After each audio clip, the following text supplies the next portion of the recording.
আসসালামু আলাইকুম ওয়া রাহমাতুল্লাহ। আলহামদুলিল্লাহ ওয়া কাফা ওয়া সালামুন আলা ইবাদিল্লাযী ইসতাফা, আম্মা বা'দ। আউযু বিল্লাহি মিনাশ শাইতানির রাজীম। বিসমিল্লাহির রাহমানির রাহিম। লাম ইয়াকুনিল্লাযীনা কাফারু মিন আহলিল কিতাবি ওয়াল মুশরিকিন মুনফাক্কিনা হাত্তা তা'তিয়াহুমুল বায়্যিনাহ রাসূলুম মিনাল্লাহি ইয়াতলু সুহুফাম মুতাহহারা ফীহা কুতুবুন কাইয়্যিমা ওয়া মা তাফাররাকাল্লাযীনা উতুল কিতাবা ইল্লা মিন বা'দি মা জাআতহুমুল বায়্যিনাহ। সাদাকাল্লাহুল আযীম। আল্লাহ তাআলার অশেষ মেহেরবানি, আমরা আমাদের প্রতি সপ্তাহে সাপ্তাহিক প্রোগ্রামে উপস্থিত হতে পেরেছি, আলহামদুলিল্লাহ। প্রোগ্রামে উপস্থিত হওয়াটাই হলো ইমানি শক্তি তাজা করা। অনেক ভাই আছে, তারা মনে করেন যে আমার ইমান আছে, কেন আমি ইমান এনে ফেলছি, আমার কেন আবার আমাকে প্রোগ্রাম করতে হবে, সালাত আদায় করতে হবে, জামাতের সাথে ভালো মানুষের সংস্পর্শে যেতে হবে। কারণটা কি? দরকার নাই। আসলে আমি বলবো তাদের ইমানটা মরে যাচ্ছে। যদি কোনো ভাই, কোনো মানুষ, ইমানদার মানুষ একা একা থাকে, একা একা দিন পালন করতে চায়, দেখবেন ধীরে ধীরে তার ইমানটা, তার ইসলামটা তার থেকে দূরে সরে যাচ্ছে, সে বুঝতে পারবে না।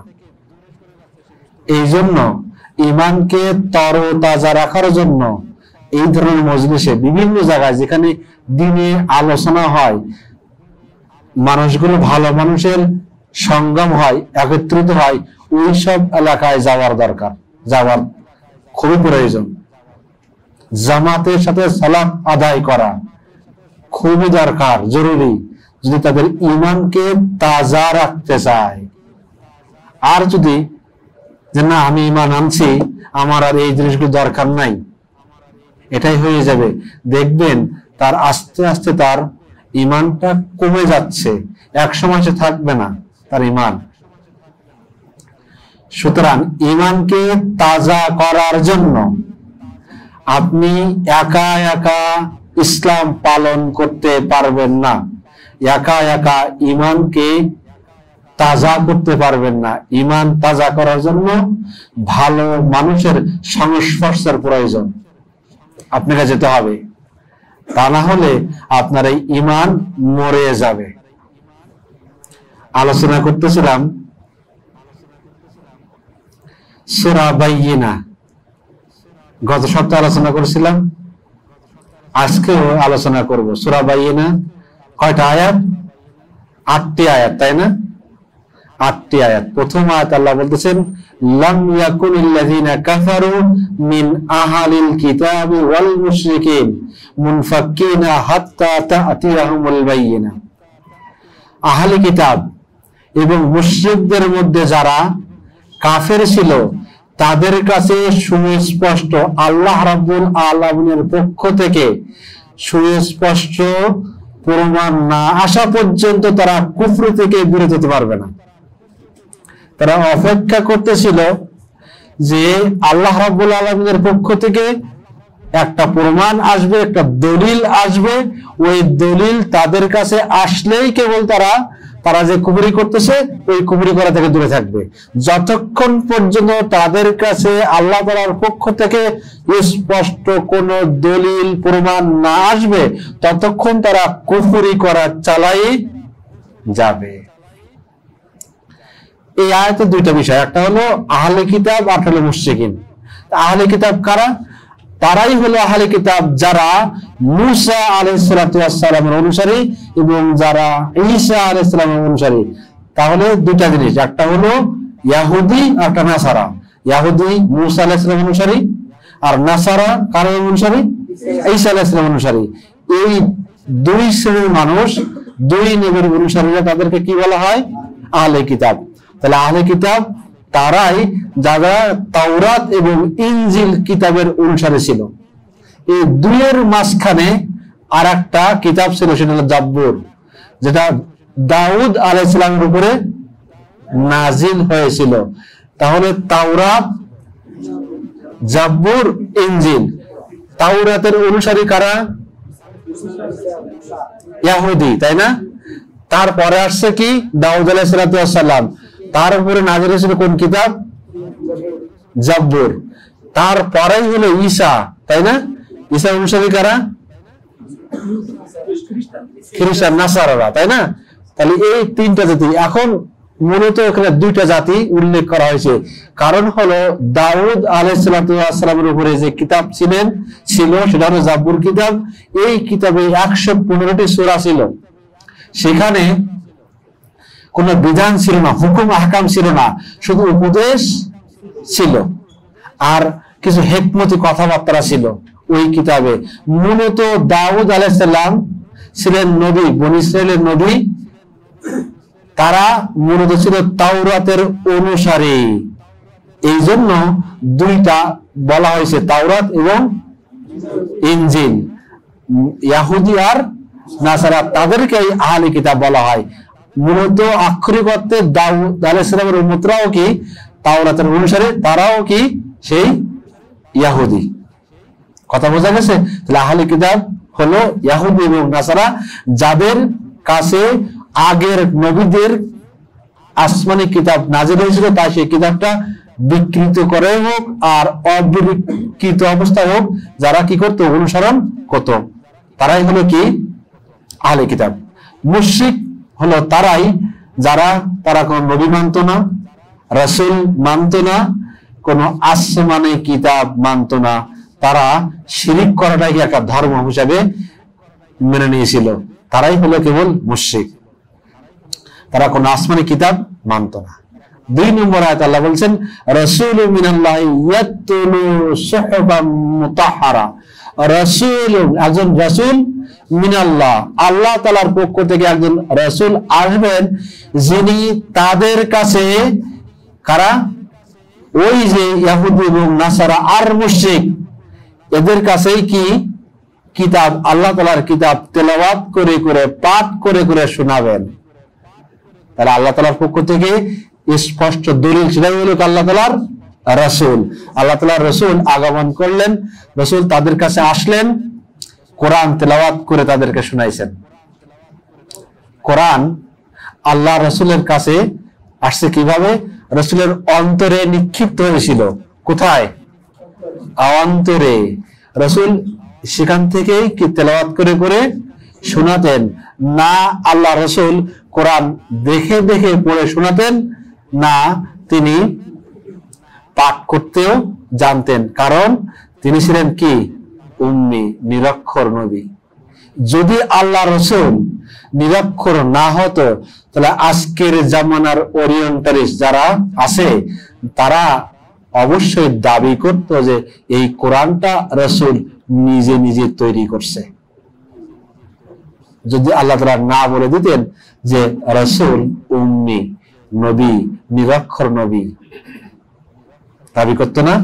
এই রাসূল নিরক্ষর হওয়ার পরেও অনেক ওরিয়েন্টালিস্ট দাবি করছে যে কোরআনটা রাসূল বানাইছে কিভাবে। ওহী আসার কয়েকটা প্রকার ছিল, তার ভিতরে একটা ছিল মুগমা। রাসূল অজ্ঞান হয়ে যেতেন, মাঝে মাঝে তিনি তার মুখ দিয়ে ফেনা আসতো।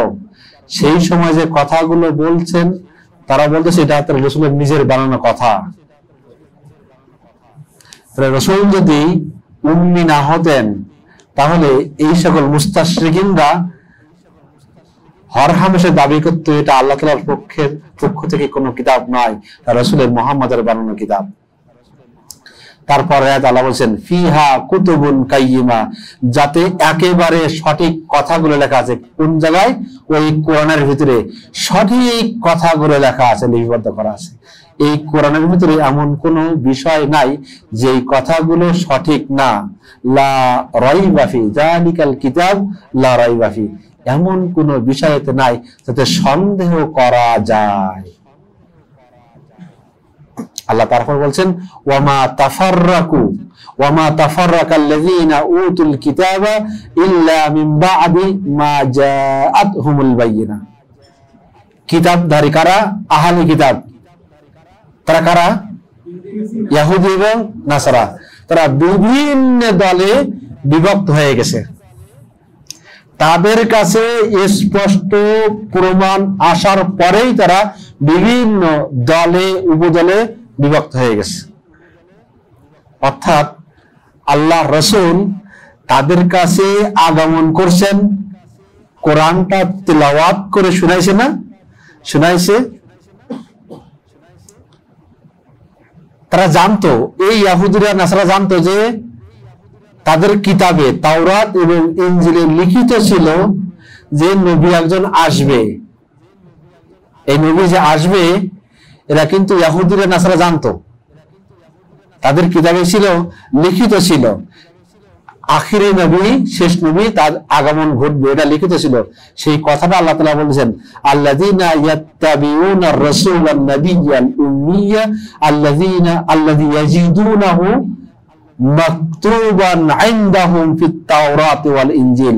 তাওরাত এবং ইনজিলে লিখিত ছিল যে শেষ নবী, আখিরি জামানার পয়গম্বর নবী মুহাম্মদ সাল্লাল্লাহু আলাইহি সাল্লাম আসবেন। ওই নবী নিরক্ষর নবী, লিখতেও জানে না, পড়তেও জানে না। এই কথাটা তাদের কাছে তাওরাতে এবং ইনজিলে কি ছিল? লিখিত ছিল, স্পষ্টভাবে লিখিত ছিল। তারা জানতো বনী ইসরাইলের সর্বশেষ নবী কোন নবী? সেটা ঈসা আলাইহিস সালাম। তিনি তার উম্মতকে এই যে মুহাম্মদ সাল্লাল্লাহু আলাইহি সাল্লাম আসবেন সেটাও তিনি বলে গেছেন। সেটা বলতেছেন, ওয়াইদ ক্বালা ঈসা ইবনে মারইয়াম ওয়াইদ ক্বালা ঈসা ইবনে মারইয়াম ইয়া বনী ইসরাঈল ইন্নী রাসূলুল্লাহি ইলাইকুম মুসাদ্দিকান লিমা বাইনা ইয়াদাইয়া মিনাত তাওরাতি ওয়া মুবাশশিরান বিরাসূল ইয়াতি মিন বাদি ইসমুহু আহমদ। যখন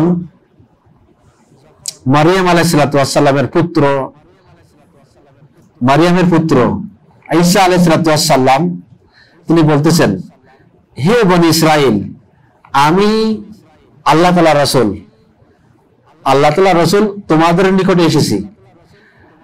কি জন্য? মুসাদ্দিকান লিমা বাইনা ইয়াদাইয়া মিনাত তাওরাত, আমার পূর্বে যে কিতাব ছিল, কিতাবের নাম কি? এই কিতাবের সত্যায়নকারী হিসাবে আমি রাসূল, আল্লাহ তাআলার পক্ষ থেকে রাসূল হিসাবে তোমাদের কাছে এসেছি। ওয়া মুবাশশিরান, আর সুসংবাদ নিয়ে এসেছি। সেই সুসংবাদটা কি? বিরাসূলিন, একজন রাসূল। সেই রাসূলটা কে? ইয়াতি মিন বাদি, আমার পরে আসবেন, ইসমুহু আহমদ, তার নাম হলো কি? আহমদ। তাহলে আমার পরে একজন নবী আসবেন, সেই নবীর নাম হবে কি? আহমদ। ওই নবীর সুসংবাদ দিতে তোমাদের কাছে এসেছি। মূলত ঈসা আলাইহিস সালামের এই সুসংবাদ দেওয়ার পরেই বাইতুল মাকদাস এলাকার যত ইহুদি ছিল, বাইতুল মাকদাস কোথায়? ফিলিস্তিনে। আমাদের কিবলা, প্রথম কিবলা না? এই কিবলা বাইতুল মাকদাস এলাকায় যত ইহুদি ছিল, ওই ফিলিস্তিন ছেড়ে, বাইতুল মাকদাস ছেড়ে তারা মদিনায় বসবাস করা শুরু করে দেয়। ঈসা আলাইহিস সালামের এই সুসংবাদ দেওয়ার পরেই ইহুদিরা বাইতুল মাকদাস ওই এলাকা ছেড়ে দিয়ে তারা কোথায় আসে? মদিনায় চলে আসে। এখানেই আগে থেকে বসবাস শুরু করে দেয়, কারণ তারা চাচ্ছিলেন যে নবী আসার পরপরই যেন তারা সর্বপ্রথম নবীর হাতে ইসলাম গ্রহণ করতে পারে। এই জন্য তারা বাইতুল মাকদাস এলাকা ছেড়ে দিয়ে মদিনায় চলে এসে বসবাস শুরু করে দেয়। দেখা গেল রাসূল সাল্লাল্লাহু আলাইহি ওয়াসাল্লাম মদিনায় আগমন করার সাথে সাথেই আব্দুল্লাহ ইবনে সালাম, ইহুদিদের একজন নেতা, প্রসিদ্ধ নেতা, সবাই তাকে নেতা হিসেবে মানত, আব্দুল্লাহ ইবনে সালাম। তিনি একজন বিজ্ঞ আলেম ছিলেন। তিনি যখন রাসূল মদিনায় আসলো, উনি প্রথমেই ইসলাম গ্রহণ করলো ইহুদিদের কাছ মধ্য থেকে। এই কথাটা আল্লাহ তাআলা, আল্লাহ রাসূল হাদিসের ভিতরে বুখারী শরীফ হাদিস আসছে, আন আনাস রাদিয়াল্লাহু তাআলা আনহু قال বালাগা ইনদা আব্দুস সালাম বালাগা ইনদা আব্দুল্লাহ ইবনে সালাম মাকদামা রাসূলুল্লাহ সাল্লাল্লাহু আলাইহি ওয়াসাল্লাম আল মদিনা। আব্দুল্লাহ ইবনে সালামের কাছে যখন সংবাদ পৌঁছালো যে রাসূল সাল্লাল্লাহু আলাইহি ওয়াসাল্লাম মদিনায় আগমন করছেন, ফাআতাহু, আব্দুল্লাহ ইবনে সালামা রাসূল সাল্লাল্লাহু আলাইহি ওয়াসাল্লামের কাছে আসলো। ফাকালা, কি বলছে? আব্দুল্লাহ ইবনে সালামা বলতেছেন,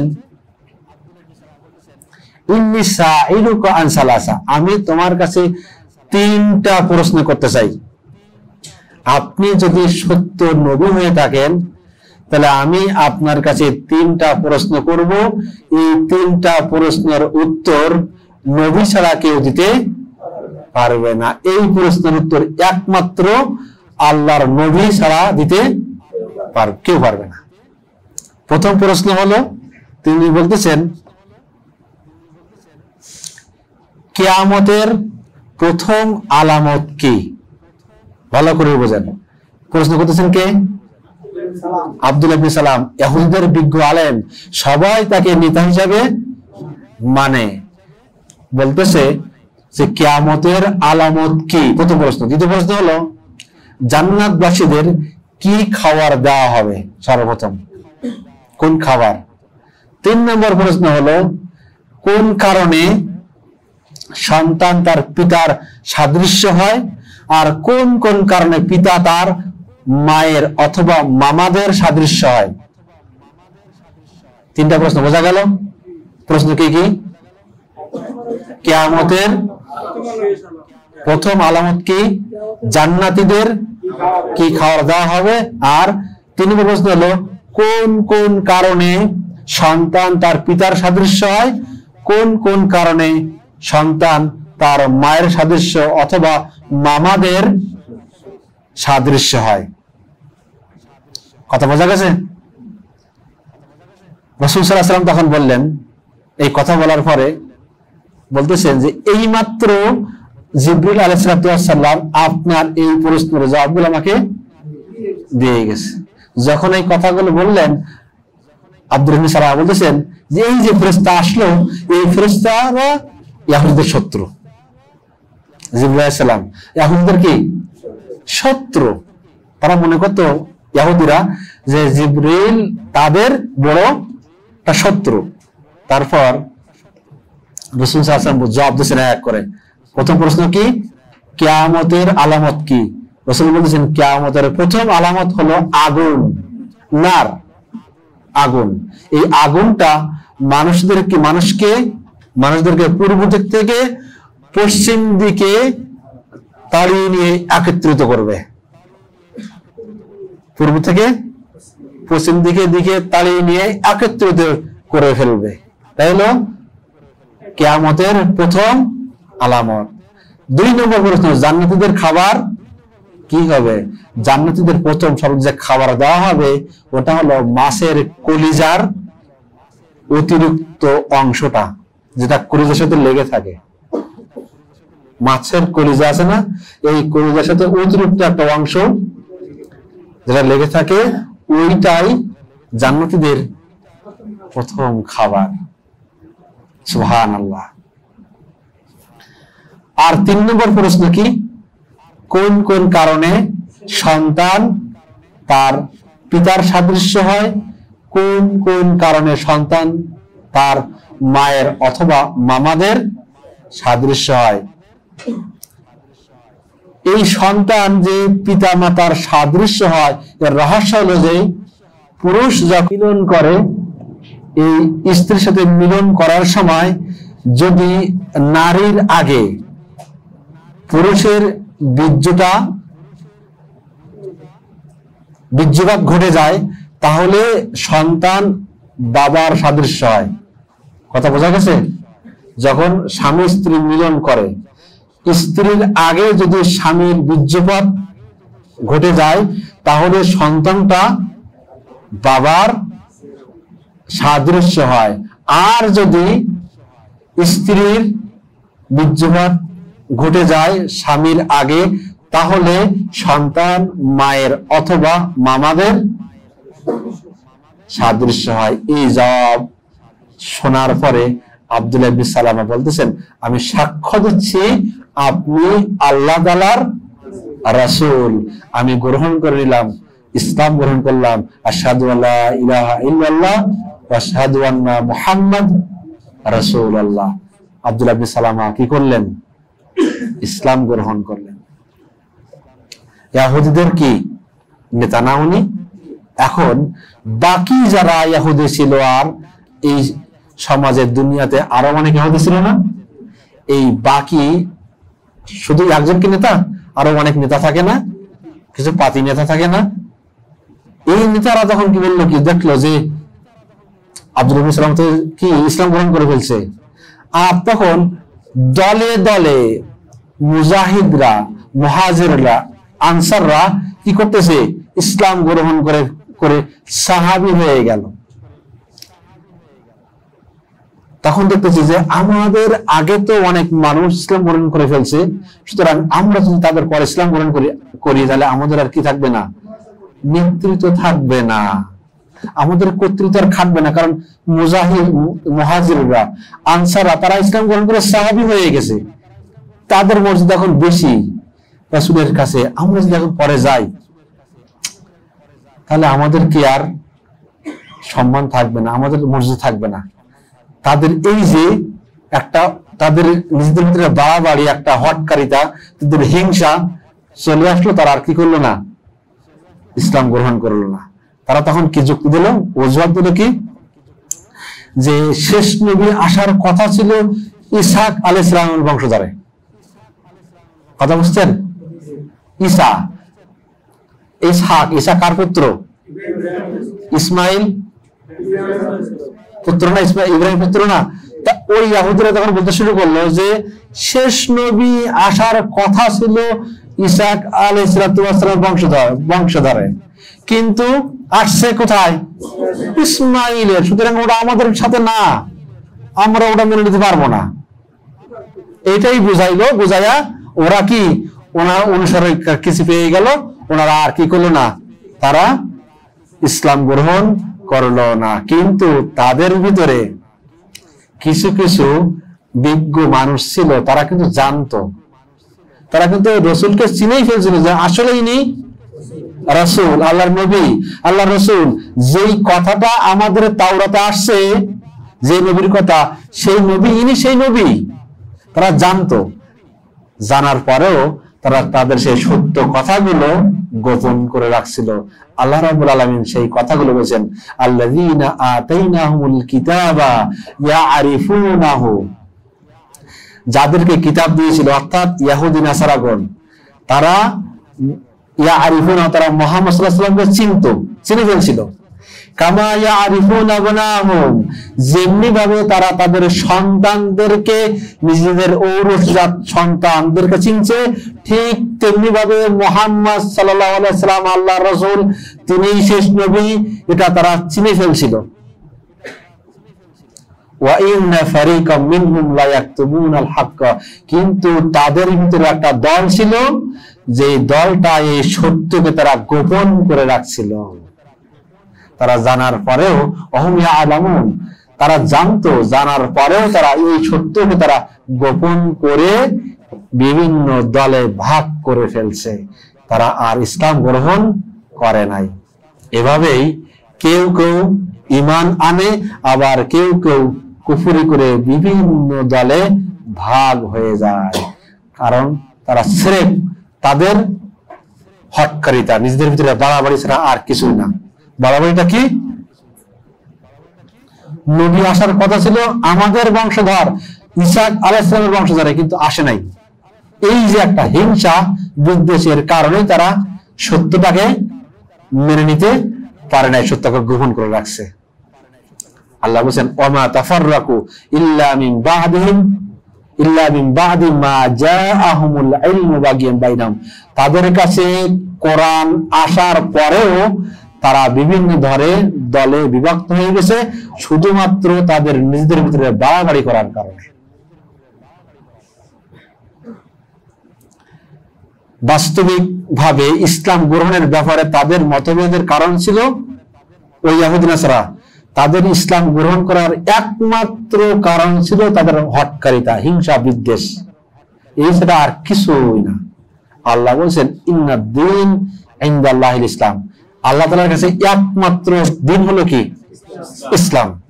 ওয়া মা ইখতালাফাল্লাযীনা উতুল কিতাবা ইল্লা মিন বাদি মা জাআহুমুল ইলমু বাগিয়ান বাইনহুম, তাদের কাছে সুস্পষ্ট প্রমাণ কোরআন আসার পরেও তারা বিভিন্ন দলে ভাগ হয়ে গেছে। তাদের একটাই কারণ, কারণটা কি?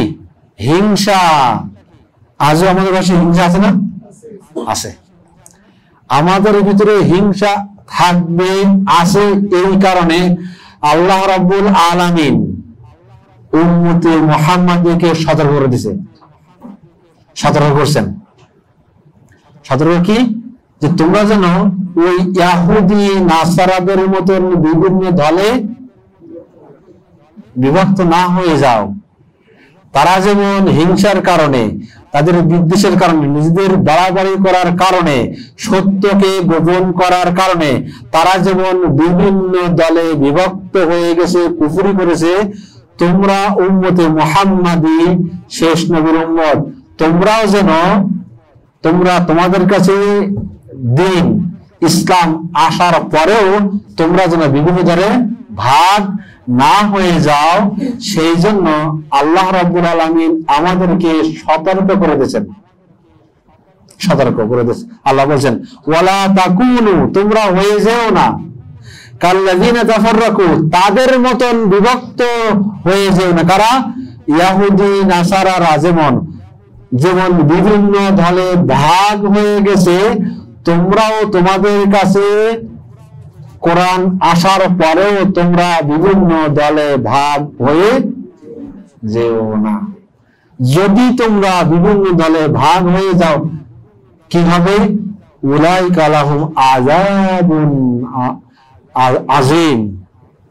ইহুদি নাসারা কুফরি করার কারণে, তাদের কাছে কুফরি করার কারণে তাদের যেমন আযাব হবে, তোমরাও যদি বিভিন্ন দলে বিভক্ত হয়ে যাও তাহলে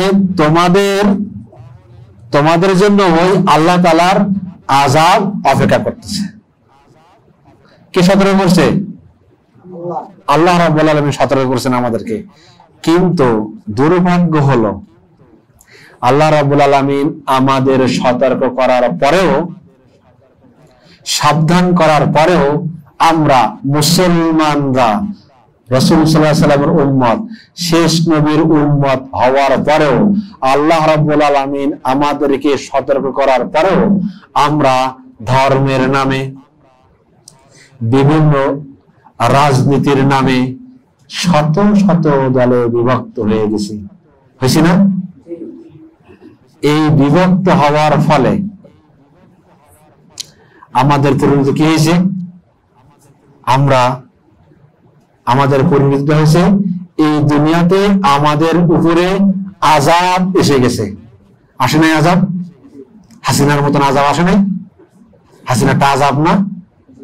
এই আযাব আমাদের আসছে না? কারণটা কি ছিল? আমরা বিভিন্ন দলে বিভক্ত হয়ে গেছিলাম। আমরা এক দলে ছিলাম না। যদি আমরা এক দলে থাকতাম আমাদের উপরে এই আযাব আসতো না। আযাব না এটা? আযাব। দ্বিতীয় কারণ কি? ইসলামী খিলাফত আমরা হারিয়ে, রাজত্ব হারাই ফেলছি আমরা, তাই না? একটু চিন্তা করে দেখেন বন্ধু, আমরা বিভিন্ন দলে বিভক্ত হওয়ার কারণে আমরা আমাদের খেলাফতকে হারিয়ে আমাদের রাজনীতি ধ্বংস করে ফেলছি। একমাত্র কারণ কি? বিভিন্ন দলে বিভক্ত হওয়া। 3 নম্বর কারণ আযাব। আমাদের ফলটা কি হয়েছে? আমরা যে জ্ঞান বিজ্ঞানের উচ্চ পর্যায়ে ছিলাম, সবার উপরে ছিলাম, সেখান থেকে আমরা নেমে আসছি একেবারে, তাই না? আমাদেরকে দূরে সরিয়ে দিয়েছে। এখন কি একজন মুসলমানের কোনো দাম আছে? দেখেন বন্ধু, অথচ এই আমরাই সব আবিষ্কার করছি। জ্ঞান বিজ্ঞানী এই মুসলমানের ছিল সবার উপরে। আমাদের বিভক্তির কারণে আমাদের পদস্খলন হয়ে গেছে। কথা বোঝা গেছে? আমাদের অবস্থা খারাপ হয়ে গেছে না? তাহলে আমাদের অবস্থাটা এমন হয়ে গেছে, কারা? আমরা মুসলমান।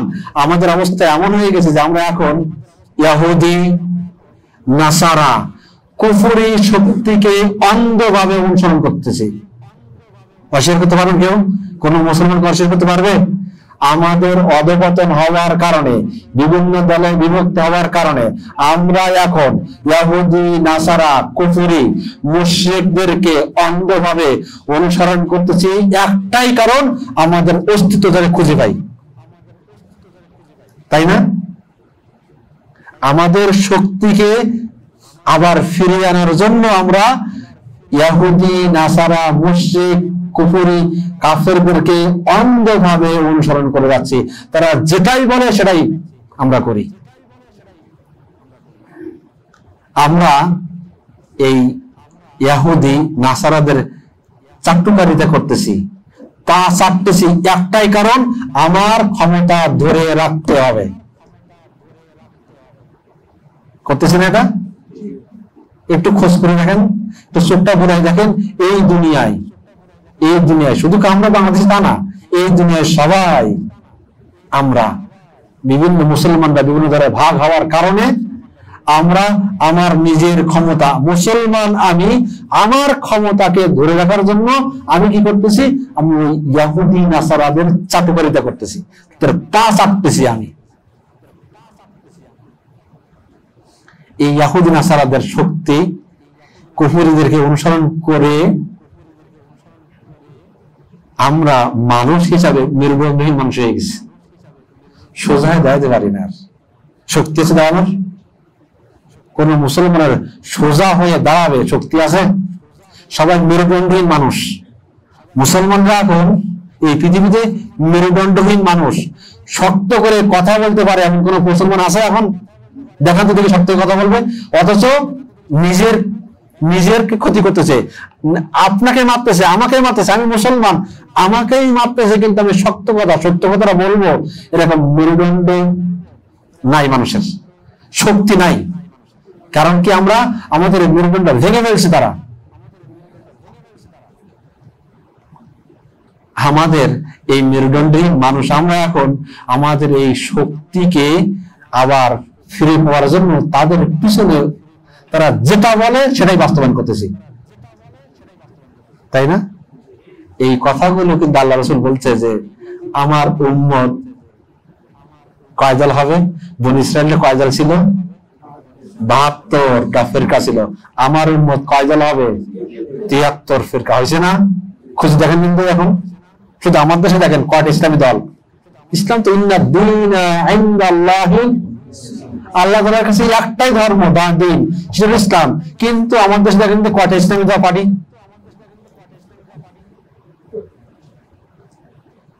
সাহাবারা জিজ্ঞেস করতেছেন, ইয়া রাসূলুল্লাহ, এই যে 73টা দল, সবার ভিতরে সবাই একটা দল জান্নাতে যাবে, সবাই জাহান্নামে যাবে, তাই না?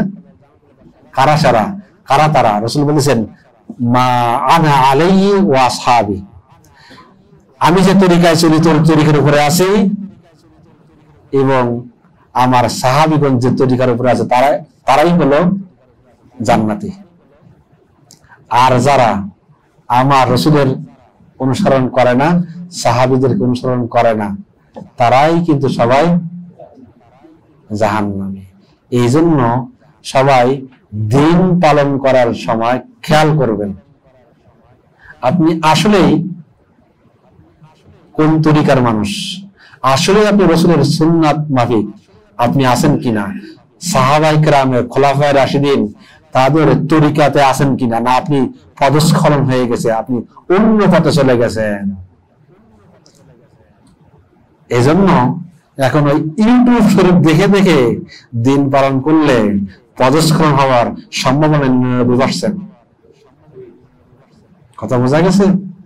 আমরা সবাই কিন্তু এখন এই দার্সে আসি না, ইসলামিক প্রোগ্রামে যাই না, একটাই কারণ, অজুহাত কি? আমার কাছে ইউটিউব শরীফ আছে, আমি তো মনে করলে এখন বিভিন্ন ধরনের আলোচনা শুনে সব শুনতে পাই। তাহলে এই ইহুদিরা আর আহলে কিতাব নাসারাগণ কোরআনের বাহক শেষ নবীকে তারা মানে নাই। কারণটা কি ছিল?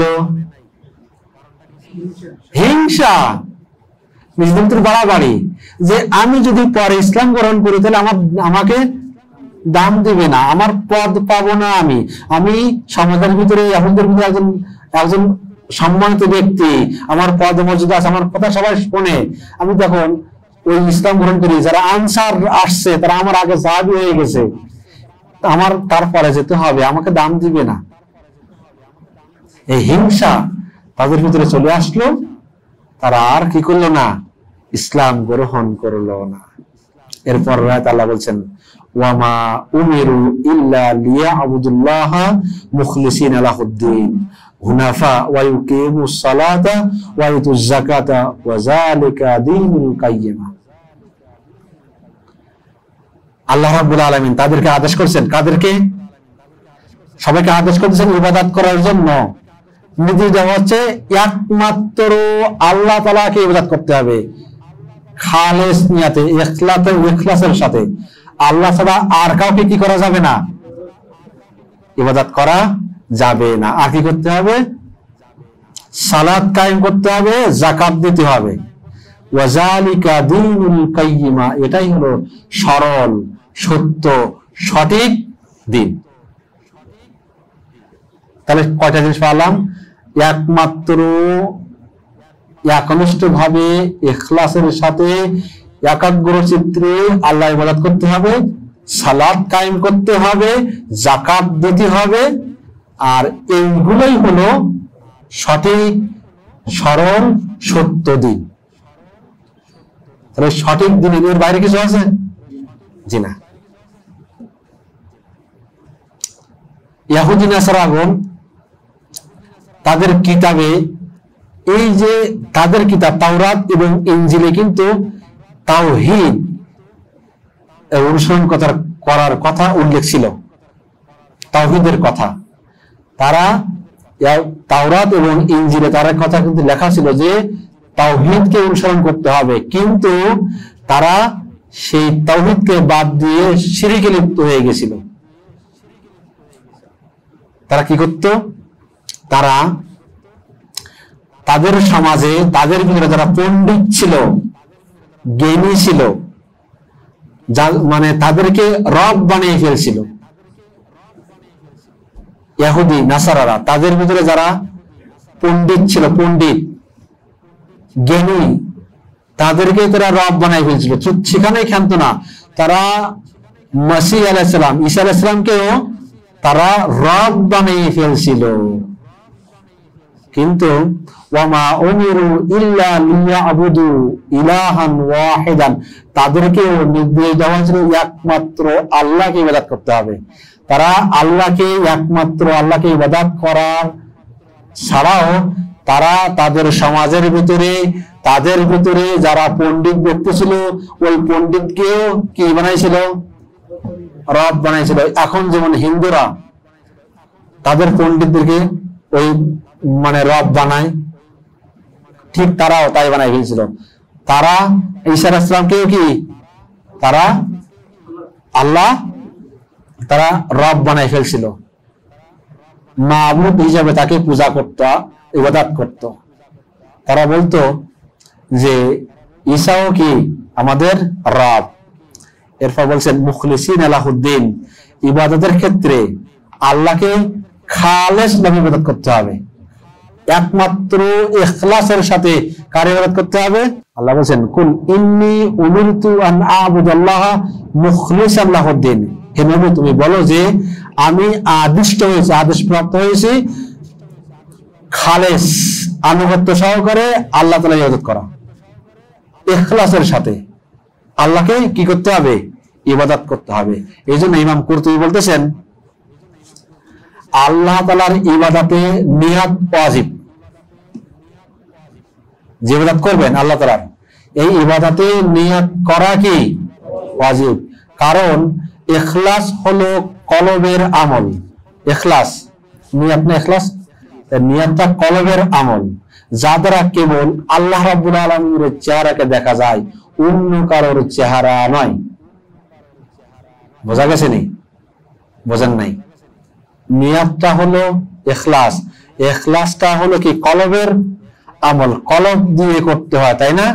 আর এই কলব দিয়ে একমাত্র আল্লাহ তাআলার চেহারাকে, আপনি যদি ইহসানটা কি, আনতা আবুদাল্লাহ কান্নাকা তারা ফাইন লাম তখন তারা ফাইন নাহু, আপনি যখন সালাত আদায় করবেন, আপনি কার সামনে?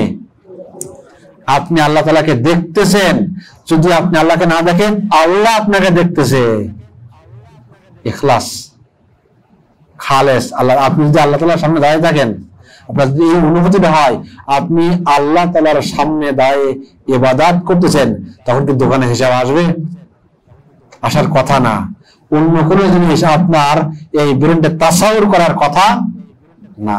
আপনার এই কল্পনা যদি আসে, এই ইখলাস যদি থাকে, এজন্য রাসূল বলেছেন ইন্নামাল আমালু বিন্নিয়াত, প্রত্যেকটা ইবাদত আমল হবে নিয়াত অনুযায়ী, নিয়াতের উপর নির্ভরশীল।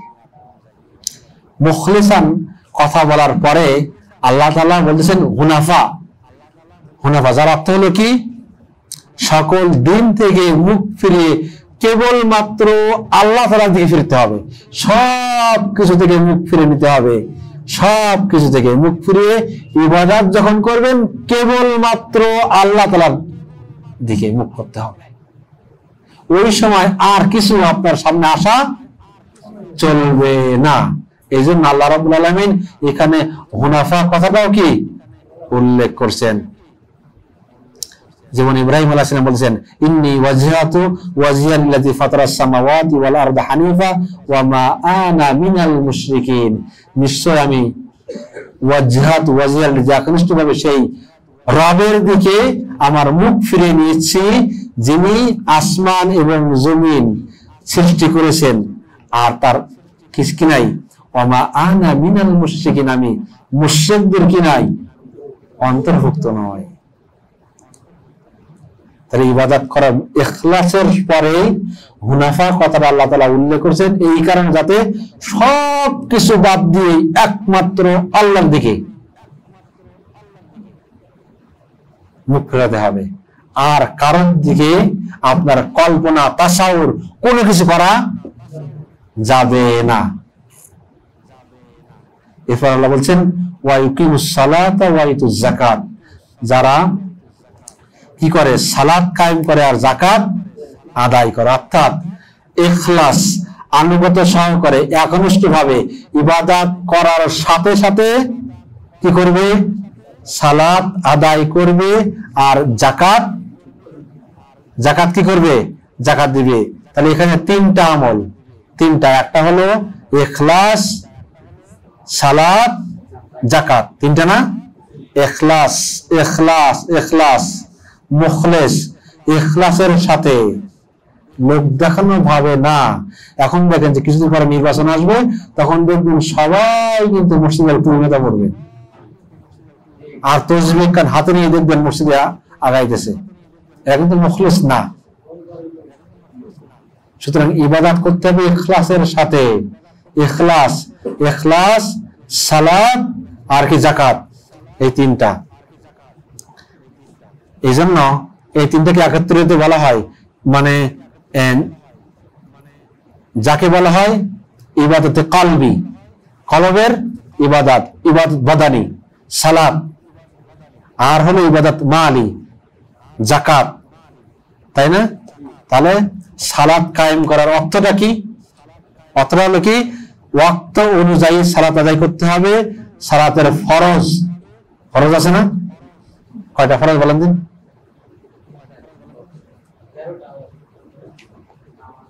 মনে আছে? মনে নাই? আর কানা হাকাম আছে না? এই যে আমরা 14টা বলছিলাম, কেউ বলছেন 13টা, কেউ বলছেন 14টা, অনেক ইখতিলাফ আছে ওখানে। ইমামদের সব মতভেদ নিয়ে আসছিলাম সালাত পড়ার সময়, তাই না?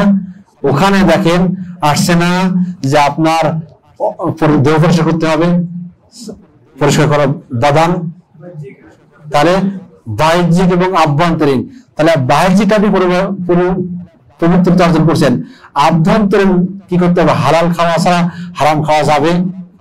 যদি আপনি হারাম খান আপনার সালাত হবে, সালাত আদায় হবে। যদি হারাম খেয়ে ফেলেন, আপনি হারাম পয়সা উপার্জন করছেন, আপনার সালাত হবে? সালাত কায়েম হবে? হবে না। আপনার ভিতরে অহংকার আছে, রিয়া আছে, অহংকার আছে, আপনার সালাত কায়েম হবে? হবে না। হয় নাই? হবে না। এই সালাত আপনাকে অন্যায় থেকে দূরে রাখবে না। যদি আপনার ভিতরে এই অন্তরে রিয়া থাকে, অহংকার থাকে, হিংসা থাকে, বিদ্বেষ থাকে, আপনি সুদ খান, ঘুষ খান, আবার সালাত আদায় করেন, 1000 সালাত আদায় করেন, এই সালাত কায়েম হবে না। এই সালাত আপনাকে অন্যায় থেকে দূরে রাখবে না। তাহলে সালাতের ফরজ আদায় করতে হবে, সালাতের ওয়াজিব আদায় করতে হবে, সালাতের সুন্নাত যথাযথভাবে হেফাজত করতে হবে, তাহলে সালাত কায়েম করা হবে, অন্যথায় সালাত কায়েম করা হবে না। এই জন্য ইবনে কাসির বলতেছেন সালাত হলো দাহিক ইবাদত। যাকাত আদায় করা অর্থ হলো কি? যাকাত হকদার যারা, তাদের কাছে কি যাকাত যথাযথভাবে পৌঁছায় দেওয়া। যাকাত হকদার যারা, যাকাত পাওয়ার হক আছে না, 8 শ্রেণীর মানুষ, তাই না? কয় শ্রেণীর মানুষ? এই তাদের কাছে পৌঁছাতে হবে যাকাত। শুধু মানুষ দেখানোর জন্য 1000 শাড়ি কিনলাম আর বিলি করতে যে মানুষ মারা গেল, এটা হবে না, এটা যাকাত আদায় হলো না। ইবনে কাসির বলতেছেন যাকাত হলো দরিদ্র এবং মুখাফেক্ষীদের প্রতি আপনার দায়িত্বটা পালন করা, তাদের হক। আপনি মনে করবেন না যে আজকে আব্দুল করিম যাকাত নিচ্ছে, গরিব মানুষ, সে আমার কথা শুনতে বাধ্য না, তার হক এটা। আপনার সম্পদে তার হক ছিল, আপনার হকটা আদায় করে আপনি আল্লাহ তাআলার কাছে আপনি দায়িত্ব পালন করে ফেলছেন। আপনি এটা মনে করবেন না যে ওই গরিব মানুষগুলো আজকে যাকাত নিয়ে গেছেন, কালকে আমার ভোট দিবে, বাধ্য ভোট দিতে না। তারপর আল্লাহ বলছেন ওয়াযালিকা দীনুল কাইয়্যিমা, এটাই হলো সরল সঠিক সত্য দিন। সেটা কি? শিরিক মুক্ত, নির্ভেজাল, তাওহীদ বিশ্বাসী, সালাত যাকাত যথাযথভাবে আদায় করাটাই হলো প্রকৃত দিন। তাওহীদ ভিত্তিক শিরিক মুক্ত ইবাদত দিন কায়েম করাটাই হলো সঠিক সরল সত্য দিন, যার ভিতরে মিথ্যা কথা নাই, ধোঁকাবাজি নাই, কোনো অন্যায় নাই, সেটাই হলো সঠিক দিন।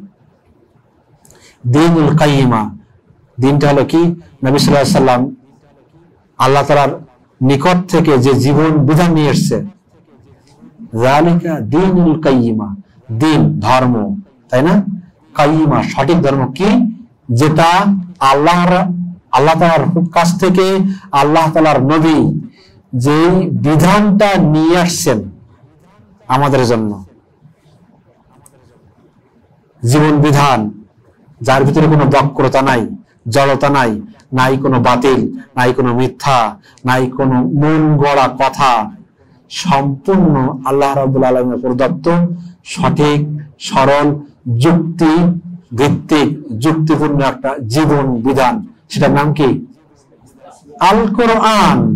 এটাই হলো দিন কাইয়্যিম, সঠিক সরল দিন।